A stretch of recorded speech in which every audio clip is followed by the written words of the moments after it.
Grabatzen ari garen unean gaueko 12:20 gutxi diren honetan, atzo jakin genuen albiste baten inguruan hitz egin behar dugu, luze eta zabal izan ere, Aspe enpresak jakitera eman zuen Aitor Arangurenek ez dituela binakako txapelketa nagusiko norgehiagoka gehiago jokatuko eta bere ordez Jokin Altunarekin batera Inigo Bikuñak jokatuko duela. Noski honek, askotan bezala, polemika ekarri du eta guk ere horren inguruan hitz egingo dugu. Gogoratu behar da ez dela lehenengo aldia, enpresek horrelako zerbait egiten dutela, aurrekariak badaude, hain zuzen ere Ladis Galartzari egin zioten behin, Oinatz Bengoetxearekin txapelketa jokatzen ari zela, oso irudi kaskarra ematen ari zen Baraibartarra eta ondorioz enpresak txapelketatik kentzea erabaki zuen. Gero Iker Irribarriari ere egin zioten kasu honetan jardunaldi bat falta zenean Aitor Arangurenekin egin duten bezala, eta oraingoan Aitor Aranguren izan da horren biktima. Hemen apur bat nire iritzia emango dut, izan ere ez zait bidezkoa iruditzen, batez ere zuk hasieran pilotari baten aldeko apustua egiten duzunean binakako txapelketa jokatzeko,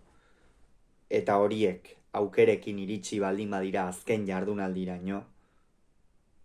behintzat mantendu egin behar duzu. Egia da, Jokin Altunak azken partida hauetan oso bersio ona erakutsi duela, batez ere pasaden igandean Bilbon Inigo Bikuñarekin gaitzeko partida jokatu zuen, eta egia da Inigo Bikuñak ere ongi erantzun zuela, eta behar bada ez ziur aski hortik joango dira Asperen jaurtiketak, baina Aranguren utzita eraman zuen Aspek baikotik laugarren atzelari hori falta zitzaielako, eta horregatik ez zait bidezkoa iruditzen, batez ere laugarren atzelari hori nik uste Aspek bazuelako, eta hori Inigo Bikuña zen, orain sartuko dena hain zuzen ere.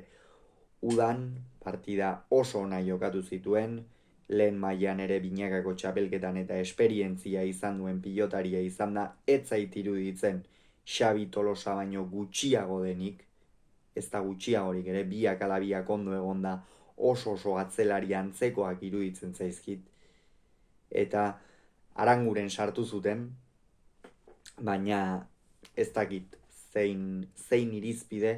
izango zuen Aspek Bikuñak berriz ere B-serieko txapelketa jokatzeko. Egia da B-seriean ere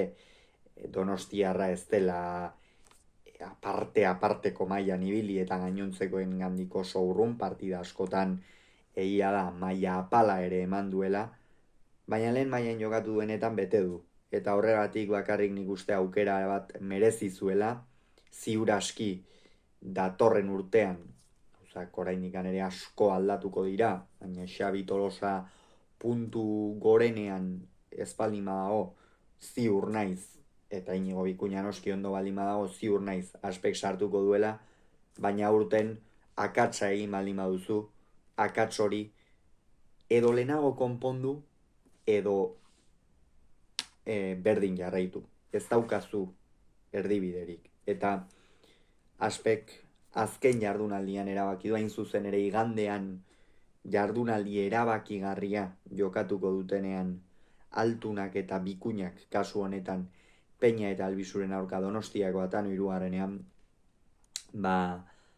Aitor Arangurenek agur esan behar izan dio txapelketari, erabaki tekniko baten ondorioz, berriz ere diogu, eta horixe, iruditzen zait Aspek ez duela gizatasunez jokatu, batez ere, badakigu eliteko kirola dela, eta hemen maila ematen ez baldin baduzu, zuzenean bazoa zela, baina Aitor Arangurenek egia da, ez zela txapelketa ona egiten ari, partida askotan pilota asko galtzen,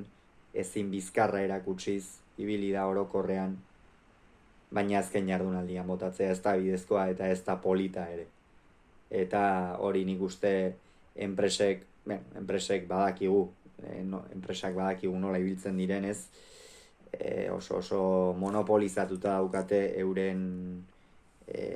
negozioa, eta apur bat erabakiak euren kontura hartzen dituzte, inolako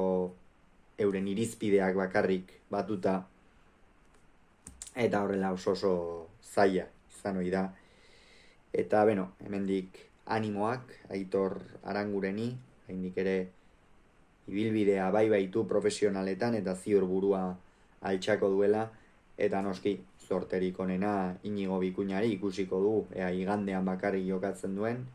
edo playoffetan ere jokatzeko aukera izaten duen. Hauxe beraz esan beharrekoa, hurrengoan gehiago izango duzue, eta izan agur.